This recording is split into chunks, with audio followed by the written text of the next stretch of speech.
Bakit may mga tao mapagkunwari sa ating na kunwari tinutulungan ka pero patalikod ka na pala binabanatan? Kaya mag-ingat tayo sa mga tao mapagkunwari kaysa taong prangka. Ang tao mapagkunwari sila yung mga traidor na kunwari. Lalapit siya sa'yo pero kumukuha pala siya ng information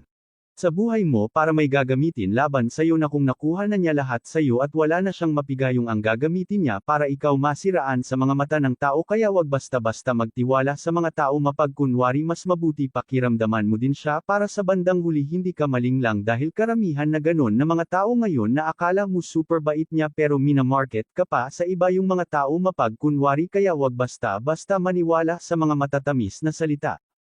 Kaya kanilang paikutin hanggat kaya nila magpanggap at pag nakuha na nila gusto nila huyo ka na, at ibibida ka pa sa iba na ikaw ay hindi kabutihan tao at mapanira sa kapwa kaya mag-ingat huwag basta-basta magtiwala kahit pamilya or kaanak mo peyang dahil iba na ang sistema sa mundong ito puro panira at pagdadaon ginagawa nila para lang ikaw masira sa mata ng mga tao tandaan sarili at Diyos na lang ang pagkatiwalaan huwag basta-basta maniwala sa matatamis na salita.